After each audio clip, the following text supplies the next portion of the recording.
हाँ जी, ये डिस्कनेक्ट हो गया था। हाँ जी दीदी, कुछ आ नेटवर्क। रही है आवाज अब? हाँ जी दीदी, आवाज आ रही है आपकी। अच्छा, जितना मैंने सुनाया उतना ठीक से समझ में आया ना? हाँ जी, बिल्कुल समझ में आया हाँ है। जी। हाँ जी। अच्छा, ठीक है, मैं आगे का सुनाती हूँ कि दादी कहती कि हमारी पालना जो है राजकुमारियों की तरह होती थी। इवन के जो मतलब हम ब्रश करने भी जाते थे सुबह, तो हमारे को ब्रश पे भी पेस्ट जो है हमारी जो साथ में एक देखभाल के लिए रखी जाती थी बड़ी बहन, तो वही लगा के रखती थी। बस हम खाली करके आ जाते थे ब्रश को। तो इस तरह से दादी कहती है कि क्या लक्ष्मी नारायण की पालना भी होगी, ऐसी नहीं होगी जो बाबा ने हमारी पालना की थी। तो इस तरह से बाबा ने उनकी इस तरह से पालना की। तो एक बार क्या हुआ कि बाबा ने 8 दिन का मौन रखवाया।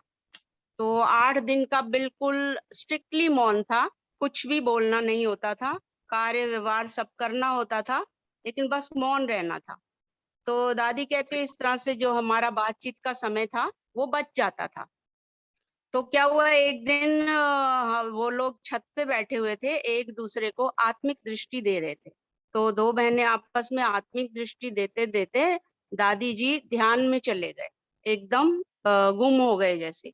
तो उन्होंने अपने जो साक्षात्कार किया, उन्होंने सूक्ष्म वतन का साक्षात्कार किया और सूक्ष्म वतन में उन्होंने जैसे बाबा साकार में ब्रह्मा बाबा थे, ऐसे ही बाबा उन्होंने ऊपर देखे और काफ़ी देर रही और अपने आप को भी उन्होंने लाइट का ही रूप देखा और बाबा को ऐसे देखा जैसे कि बिल्कुल हड्डी मांस नहीं है, बस सिर्फ एक सफेद लाइट का हल्का शरीर है और बातचीत भी कुछ नहीं थी वहाँ पे, ऐसे ही इशारों में भाषा थी, आँखों में और इशारों में ही सब कुछ था। तो काफ़ी देर ध्यान में रहने के बाद वो नीचे आई ध्यान में से, तो उनको पूछा गया कि तुमने क्या देखा? कहाँ कैसे कैसे गुम हो गई तुम?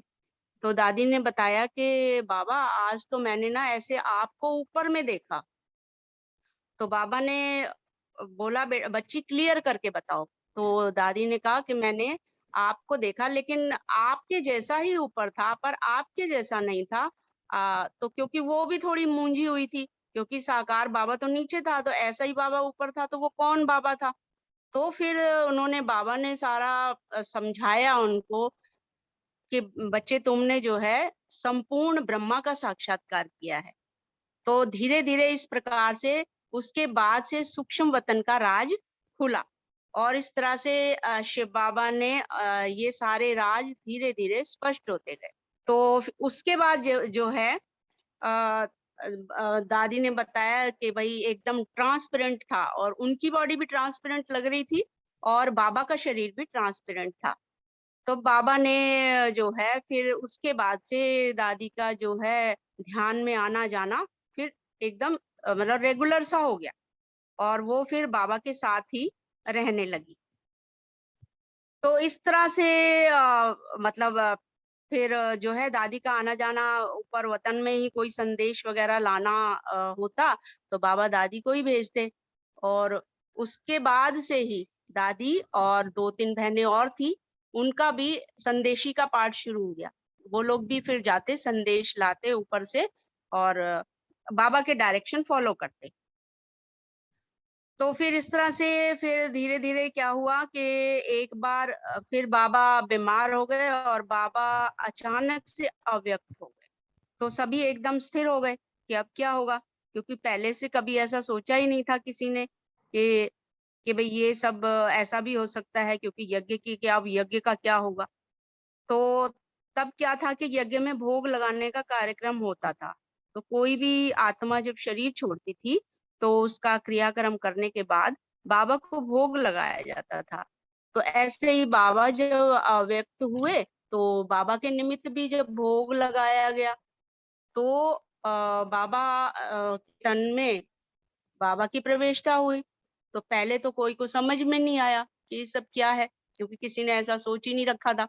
लेकिन बाद में जब दादी को गुम देखा और उनके जो मुख से जो वाक्य निकल रहे थे, वाक्य उच्चारण हो रहे थे, तब सबकी समझ में आया कि ये तो बाबा आया है।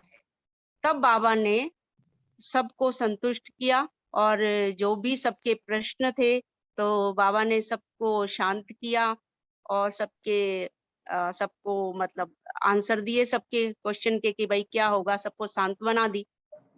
तो इस प्रकार से अव्यक्त बाप दादा का पाठ आने का दादी जी के रथ में शुरू हुआ। पहले साकार ब्रह्मा, संपूर्ण ब्रह्मा अलग अलग दिखाई देते थे और फिर बाबा साकार बाबा और संपूर्ण ब्रह्मा से एक हो गए। तो ऐसे बाबा ने भी इतना पुरुषार्थ करके अपने आप को संपूर्ण बनाया। तो जब बाबा का आने का दिन होता था तो दादी जी अपने अनुभव बताते थे कि मैं जो है ट्रांस में चली जाती थी। जैसे बाबा जिस दिन अव्यक्त बाबा आते थे तो दादी बताते, किसी ने पूछा, इंटरव्यू लिया गया था कि आपको कैसा अनुभव होता है जब आपके तन में बाबा आते हैं। तो दादी ने बताया कि मैं जो है ध्यान में जाती हूँ और ऊपर सूक्ष्म वतन का अनुभव करती हूँ और मुझे बाबा का साक्षात्कार होता है और बाबा मुझसे बातचीत करते हैं और बाबा मुझसे कहते हैं, अच्छा बच्ची, अब मैं बच्चों से मिलने जा रहा हूँ। और तब दादी जी को कोई कॉन्शियस नहीं होती थी कि मेरे शरीर में बाबा की प्रवेशता है या मेरे द्वारा वाणी चल रही है, ऐसी कोई कॉन्शियस उनको नहीं होती थी। मतलब दादी बताती कि मेरी कॉन्शियस और बाबा की मेरे में मर्ज हो जाती थी। फिर बाबा अपना कार्य करके बाबा वतन में आते थे और कोई मैसेज देना होता था तो देते थे। तो फिर दादी जी कॉन्शियस में आती थी। तो दादी बताती कि मुझे कोई थकावट आदि कुछ भी फील नहीं होता था। मैं एकदम फ्रेश फील करती थी। बाबा जैसे मुझे बिल्कुल आराम से बिठा देता था। तो इस प्रकार से दादी जी जो है बहुत ही उन्होंने सरल स्वभाव की थी और जब तक जीवित रही उन्होंने अनन्य भाव से सेवा करी और इस प्रकार दादी जी की बुद्धि जो थी एकदम क्लीन और क्लियर थी, जो कि बाप दादा के इशारे को कैच करती थी और एकदम निश्चय बुद्धि और निश्चिंत थी। बहुत ही निर्माण भाव से सेवा करती थी।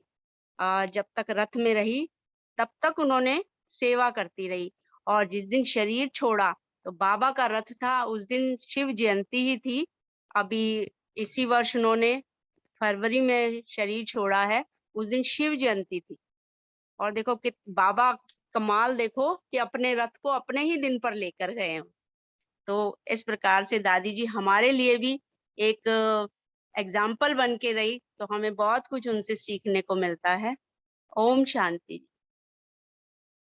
ओम शांति दीदी, बहुत ही अच्छा बताया आपने उनके बारे में। अब हमारा तो बहुत मन था दादी गुलजार दादी को भी देखने का, पर शायद हमारा भाग्य ऐसा नहीं था कि हम उनसे एक बार भी मिल पाते।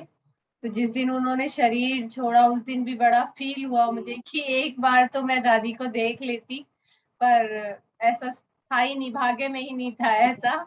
लेकिन आपने जो सुनाया वो भी बहुत अच्छा सुनाया, उससे ही हमें बहुत अच्छी फीलिंग आ जाती है, बहुत अच्छा। मैं बहुत बहुत धन्यवाद है दीदी आपका, और साथ में मीरा दीदी का भी बहुत अच्छा धन्यवाद है कि इतनी अच्छी अच्छी आपने बातें हमें आज सुनाई है। ओम शांति सभी को। अभी 2 मिनट हम बाबा को याद कर लेते हैं। गुलजार दादी का एक ही स्लोगन था कि चाहे कुछ भी हो जाए खुशी नहीं जानी चाहिए, चाहे कुछ भी हो जाए।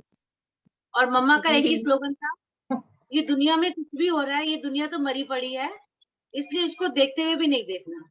हाँ जी, तो हमें ये 2 गुण जरूर धारण करने हैं। हाँ बिल्कुल। मीरा दीदी तो बहुत ही अनुभवी है। हमको दादी से बहुत सारा कुछ सीखना है। हाँ, दादी से बहुत ब्लेसिंग्स भी ली हैं, बहुत वरदान भी लिए हुए हैं। मतलब बहुत संगम युग पे भाग्य बहुत अच्छा हमारा। जी दीदी, आप बहुत भाग्यशाली है कि आपको तो दोनों की पालना मिली है। हम तो आए ही लास्ट में हैं, तो हमें तो नहीं लास्ट बाबा ने कहा लास्ट में कोई नहीं है, मैं वैसे ही पालना दे रहा हूँ जैसे मैंने शुरू में दी है। मार्जिन ही नहीं, आप तो उड़ रहे हो वैसे ही देखो। हाँ जी, ओम शांति। हाँ जी, ओम शांति। आप लोगों में तो बाबा और ज्यादा फोर्स दे रहा है, आपको ज्यादा ब्लेसिंग दे। चलिए। जी और धन्यवाद। ज्यादा पावर दूंगा। जी बिल्कुल बिल्कुल। चलिए 2 मिनट बाबा को याद करते हैं जिन्होंने इतनी अच्छी अच्छी दादियां हमें दी।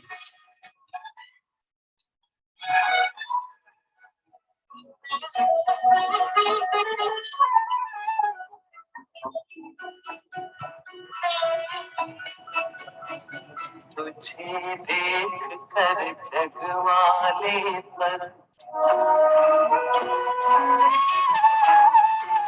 तुझे देख कर जग वाले पर यकीन ही क्यों कर होगा। तुझे देख कर जग वाले पर यकीन ही क्यों कर होगा। इसकी रचना इतनी सुंदर, वो कितना सुंदर होगा, वो कितना सुंदर होगा।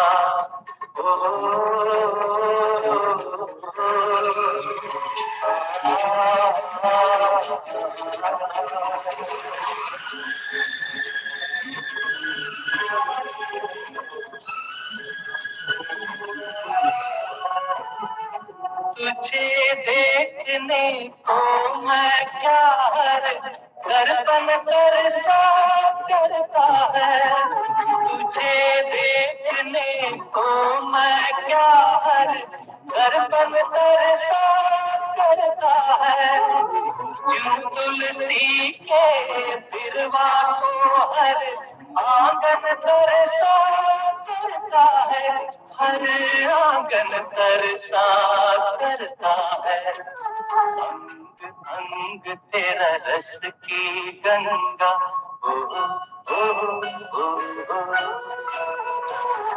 अंग अंग तेरा रस की गंगा, रूप का वो सागर होगा।